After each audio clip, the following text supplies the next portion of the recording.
Prior to #MeToo, the singer shared she was sometimes invited by male producers for a drink after studio sessions, which became like a romantic thing.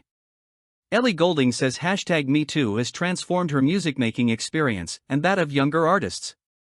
The Love Me Like You Do singer, 36, shared her thoughts on BBC's Radio 4 on how she thinks the music industry has changed since the #MeToo movement took off in 2017, and even opened up about her own unpleasant experiences in the industry.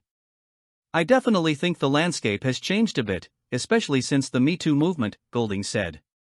She continued, "I think that was really important for people to keep speaking out about their individual stories, because I know a lot was happening and just wasn't being talked about." The singer said she didn't think a lot of people felt comfortable to talk about their experiences, and revealed that she herself had dealt with some really uncomfortable situations while in the studio in the past. "I had experiences which, in my head, I sort of normalized and thought, oh, maybe this is just a thing," Goulding told Radio 4. "You know, when you go into a studio and afterwards the producer asks if you want to go for a drink. And I'm quite a polite person, I don't like letting people down. I don't like disappointing people. So I was like, yeah, sure, absolutely, go for a drink," she explained. And then it sort of somehow becomes like a romantic thing when it shouldn't," she added. "You don't want it to be a romantic thing, but it's like there was always a slight feeling of discomfort when you walked into a studio and it was just one or two men writing or producing." Goulding said at the time she had to try and figure out whether it was just me feeling uncomfortable or whether something else was going on.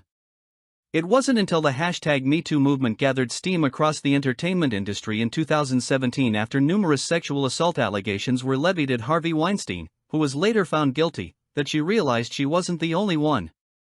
"But then hearing so many other stories, similar stories from other female musicians and singers, I realized that I wasn't alone in it at all," the singer shared. "It wasn't just me, being particularly friendly." She described those kinds of situations to Radio 4 as a kind of currency artists would pay in the music industry, something which has slowly gone away. "It was like a sort of unspoken thing where if you're working with male producers, that was almost like an expectation, which sounds mad for me to say out loud, and it definitely wouldn't happen now," she said. "I mean, very rarely, because things have just really changed." The Still Falling For You singer said that younger artists at her record label Polydor now have chaperones when they go into the studio to record, and can even speak to a counselor or speak to someone to discuss their experiences as an up-and-coming musician. "It's a positive thing that's come from the industry," as she noted. "It's a vulnerable place when you're in a studio writing music.